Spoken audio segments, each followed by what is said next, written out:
Les amis, ravi de vous retrouver aujourd'hui pour une nouvelle vidéo et dans cette vidéo on va évoquer le Real Madrid qui vit une saison bien difficile. Alors normalement dans n'importe quel grand club européen, faire deuxième du championnat, finale de la coupe, quart de finale de la Ligue des Champions, c'est une saison qui est considérée comme plutôt bonne, sauf qu'on est au Real Madrid et que ça n'est pas vraiment accepté. Le Real se dirige donc vers une saison quasiment blanche puisqu'il y a quand même eu cette victoire en Super Coupe d'Europe en tout début de saison, mais globalement sur les trois principaux trophées que le Real a eu à disputer sur le temps long, et bien la Maison Blanche a vraiment déçu. On va essayer un peu de dresser l'analyse de cette saison, de se projeter vers l'année prochaine, puisque Xabi Alonso devrait arriver sur le banc de touche du Real Madrid, puisque Carlo Ancelotti va quitter le club et va rejoindre le Brésil, a priori, selon les dernières informations. Donc on va un peu évoquer tout ça, bien sûr, le mercato estival qui va se profiler, les trois derniers matchs qui vont compter pour du beurre quand même côté Real Madrid, puisque de toute façon les dés sont quasiment pipés du côté de la Liga. Le Real va finir vraisemblablement deuxième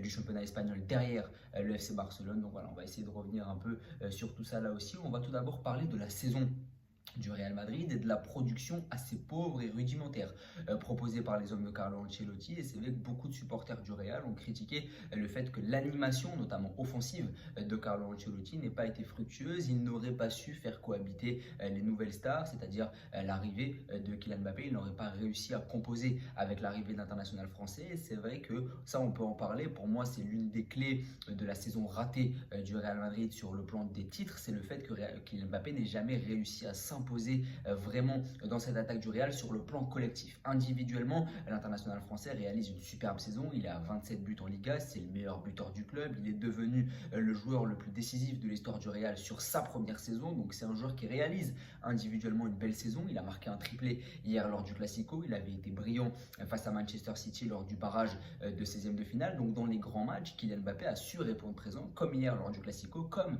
face à Manchester City. Mais globalement, on est quand même sur notre fin parce que Mbappé n'a jamais été en mesure de s'intégrer pleinement à ce collectif du Real. Et à chaque fois que Mbappé a performé, c'était quand le Real allait moins bien. On a testé hier ce Classico. Et ça, c'est une faillite de Carlo Ancelotti de ne pas avoir su intégrer Kylian Mbappé. Parce que Kylian Mbappé, il est venu avec beaucoup de bonnes intentions, je pense. Il est vraiment venu dans le but de s'inscrire dans une forme de collectif. Et vraisemblablement, c'est un échec. C'est vrai qu'Ancelotti était attaché à ce 4-4-2 en losange qu'il avait affiché l'an dernier sur la campagne de Ligue des Champions avec Vinicius et Rodrigo qui occupaient tous les deux la tête de l'attaque du Real Madrid. Et là, l'arrivée de Kylian Mbappé, malgré l'international français, elle a bouleversé un peu le schéma de Carlo Ancelotti et ça l'a obligé, ça l'a contraint à composer avec un joueur qui n'était pas forcément prévu à la base. C'est vrai que le Real Madrid venait de remporter la Ligue des Champions, Kylian Mbappé est venu après, donc Mbappé est venu suite à un succès du Real Madrid. Il n'est pas venu pour reconstruire l'attaque du Real puisque l'attaque du Real allait très bien. Donc il a fallu pour Carlo Ancelotti intégrer un joueur dans une attaque qui allait déjà très bien et ça forcément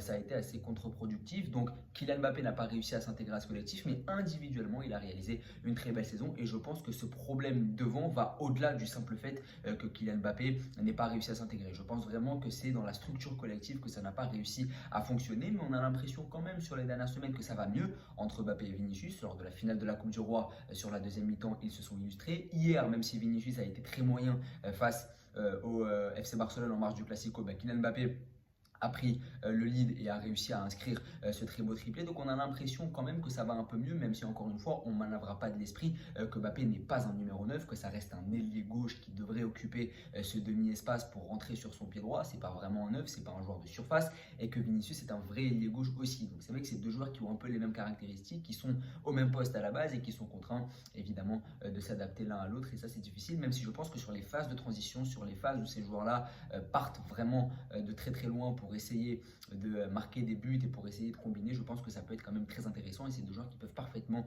s'entendre à mon avis et ça va un peu dans ce sens quand même sur les dernières semaines. Il y a aussi la perte de Toni Kroos qui a fait énormément de mal au Real, ça a enlevé de la créativité, ça a enlevé ce mec qui va créer depuis derrière. Forcément tu t'es retrouvé avec des numéros 6 qui étaient un peu moins techniques que l'international allemand et ça a joué énormément dans ta production, notamment pour partir de derrière et pour construire le jeu. On a vu un Real Madrid cette saison qui a souvent été incapable de poser le pied sur le ballon, d'imprégner son rythme sur un match. Et ça, c'est dû à l'absence de Toni Kroos, d'autant plus que le Real n'a pas vraiment recruté. Alors, on peut jamais remplacer un joueur de l'ossature de Toni Kroos, mais on peut essayer de trouver un joueur d'un profil similaire. Je pensais à Zubimendi de la Real Sociedad, par exemple, qui est un joueur au profil très technique qui aurait pu vraiment remplacer Toni Kroos. Je pensais à Rodri, que tu aurais pu et que tu vas pouvoir peut-être aller chercher à l'avenir. Ce sont des joueurs qui sont tout à fait capables de construire le jeu depuis l'arrière. C'est pas Toni Kroos, on est d'accord, mais c'est des joueurs techniques qui sont capables de poser le pied sur le ballon et faire en sorte que leur équipe imprègne le rythme sur le match. Or là, depuis la perte de Toni Kroos, tu n'as jamais réussi à trouver ce joueur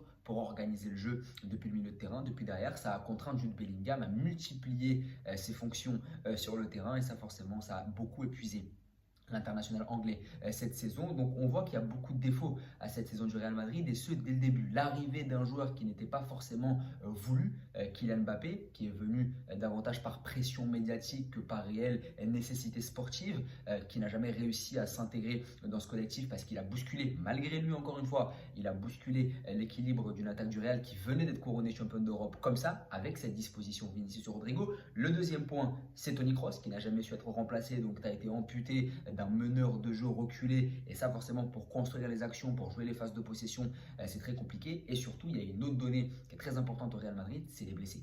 Et les blessés, ils viennent derrière. Donc tu avais déjà un problème devant, tu avais un problème au milieu et quand par hasard les blessés sont venus au sein de l'arrière-garde avec Carvajal et Militao qui se sont gravement blessés au genou, Alaba qui a des blessures récurrentes, donc à chaque fois que l'international autrichien revient, il rechute systématiquement. Rudiger qui pète souvent les plombs, qui est souvent blessé aussi parce que c'est un joueur qui met beaucoup de rythme dans ses courses, donc forcément tu ne peux pas toujours compter sur l'international allemand, soit il est suspendu, soit il est blessé et ça c'est difficile aussi. Donc c'est vrai qu'on s'est retrouvé avec un méli-mélo d'absence et beaucoup de difficultés là aussi pour Carlo Ancelotti de composer une défense similaire selon les matchs et ça c'est compliqué. Et puis surtout les joueurs qui sont là sont souvent très moyens. Fran Garcia c'est un joueur qui est un bon joueur de Liga mais c'est pas un joueur qui peut te permettre d'aller chercher plus loin en Ligue des Champions. Lucas Vazquez est vieillissant et de toute façon ça n'est pas un latéral de métier. Raúl Asensio est encore très jeune et de toute façon je ne pense pas qu'il ait le talent que peuvent avoir ses compatriotes Huysen ou encore Koubarsi. Ça reste un joueur plutôt besogneux, plutôt travailleur. C'est un joueur qui va s'inscrire dans un collectif en étant un peu le mec qui va mettre des coups mais on ne peut pas lui demander de porter la défense, pas à cet âge-là et pas au vu de ses qualités qui ne sont pas optimales dans ce genre de contexte. Donc forcément on voit qu'au sein de cette défense c'est très compliqué du côté du Real, entre les blessés et entre les limites évidentes de certains éléments, notamment de tes remplaçants, tu as vu énormément de failles et ça c'est une faille dans la gestion. Je pense aussi que le Real n'a pas su recruter intelligemment sur les dernières années, notamment au niveau des doublures. Le Real Madrid n'a jamais su se doter de doublures qui seraient capables de prendre le dessus. À partir du moment où tu perds Carvajal et Mendy, tu attends que des doublures prennent le pas, tu attends que des doublures prennent leurs responsabilités et tu te retrouves avec des joueurs qui ont des limites. Vasquez vieillissant et dont ça n'est pas le poste, et Fran Garcia qui est un bon joueur de Liga mais qui ne peut pas te permettre de jouer face à Yamal ou face à Bukayo Saka et ça s'est vu que ce soit sur les Ligues des Champions ou que ce soit sur les matchs de Classico notamment face au FC Barcelone. Tu as aussi souffert de la comparaison avec le Barça, là où Hansi Flick vient d'arriver du côté de la Catalogne, qu'il a commencé sa première saison, qu'il a vraiment mis sa patte sur son équipe. Et bien Carlo Ancelotti arrive en bout de course là aussi et c'est vrai que le fait de souffrir de la comparaison avec le FC Barcelone, ça a fait beaucoup de mal au Real Madrid. Le Barça fait demi-finale de Ligue des Champions, le Barça marque plus de 90 buts en Liga, le Barça gagne les 4 Clasico et c'est vrai que le Real Madrid, que ce soit en termes de statut cette saison, en termes de résultats, mais aussi d'un point de vue des matchs, de confrontation directe, et bien ce Real Madrid ne fait pas le figure devant ce FC Barcelone et ça tu as souffert de la comparaison tout au long de la saison. Mais j'aimerais quand même donner quelques motifs d'espoir du côté du Real. Alors moi je ne suis pas du tout supporter du Real à la base, mais il faut quand même dire que ce Real Madrid est peut-être le pire Real dans la production depuis 10 ans au moins. Je pense que je n'ai pas vu un Real aussi pire que celui-là depuis 5-6 ans au moins, alors que le FC Barcelone est sûrement le meilleur FC Barcelone depuis 5-6 ans. Et ça c'est un motif d'espoir parce qu'à chaque fois sur les derniers Clasico, tu perds 3-2 en finale de Coupe du Roi, tu perds 4-3 encore hier, tu es complètement surclassé dans le jeu systématiquement, mais tu n'es jamais vraiment écrasé. À part sur le premier Clasico de la saison où tu prends 4-0, tu prends aussi 5-2 en Coupe du Roi, en finale de la Super Coupe d'Espagne. Oui, là tu es surclassé sur ces deux Clasico-là, mais sur les deux derniers, il y a vraiment match entre le Real Madrid et le FC Barcelone. Et ça c'est un motif d'espoir parce que tu es dans ta pire saison, le FC Barcelone est dans sa meilleure saison et tu arrives quand même à, sur les deux Clasico, tutoyer ce Barça. Alors pas dans le jeu évidemment, mais dans le résultat final. Et ça montre encore une fois que ce Barça-là est un Barça de grande qualité, mais que tu as quand même réussi à titiller sur les deux dernières confrontations directes, alors que tu étais amputé d'énormément d'éléments et que dans la production c'était très pauvre. On atteste encore une fois hier le Classico où ce Real a été dans l'incapacité de réaliser plus de 10-15 passes sur une même phase alors que le Barça a réussi à en planter 4 sans exploiter plus que ça les failles du Real Madrid. Donc on voit encore une fois que dans le meilleur Barça des dernières années qui affronte le pire Real des 10 dernières années, on a sur les 2 dernières confrontations un but d'écart seulement. Alors encore une fois, c'est peut-être un débat de comptoir, mais je trouve quand même que c'est assez intéressant à souligner. Et puis il y a des motifs d'espoir du côté du Real Madrid. L'arrivée prochaine de Xabi Alonso, qui a fait de très belles choses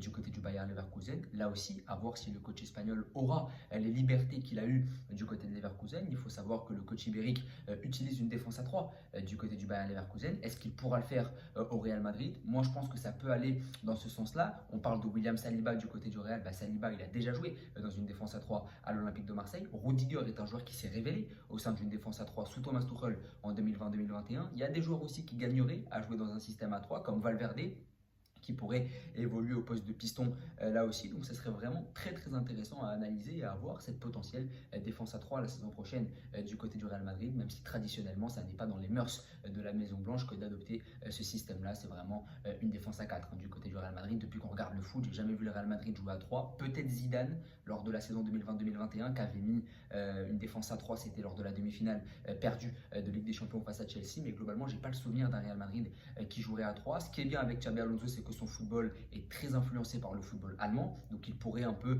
apporter ce qu'a apporté Hansi Flick du côté du FC Barcelone, c'est-à-dire beaucoup de rythme, beaucoup d'intensité, cette défense à 3 aussi très intéressante qui pourrait faire briller certains joueurs devant, avec ces 2 joueurs qui pourraient briller dans le demi-espace en dessous du numéro 9, donc ça pourrait être Arda Güler, ça pourrait être aussi des joueurs comme Rodrigo, donc des joueurs qui viendraient un peu se coller dans l'axe, et ça peut être vraiment très intéressant pour combiner dans les petits espaces, etc. Le double pivot là qu'on a à Leverkusen, c'est du Xhaka Andrich. Là aussi, tu peux avoir un Kamavinga Bellingham ou un Tchouaméni Bellingham, et ça pourrait être intéressant, ça pourrait faire redescendre l'international anglais, le faire un peu plus travailler dans un double pivot. Et puis Xabi Alonso pourrait ramener dans ses valises des joueurs intéressants, Florian Wirtz, Grimaldo aussi, qui pourrait sur ce côté gauche faire du bien au Real Madrid s'il oublie son passé catalan. Donc on voit là aussi que Xabi Alonso peut ramener des idées, il peut ramener des joueurs et surtout il peut ramener du jeu. Et ça c'est très intéressant quand même à analyser. J'ai hâte de voir ce que va donner ce Real Madrid qui devrait ressembler au Real Madrid de Xabi Alonso la saison prochaine. En tout cas ça se profile comme ça puisqu'Ancelotti va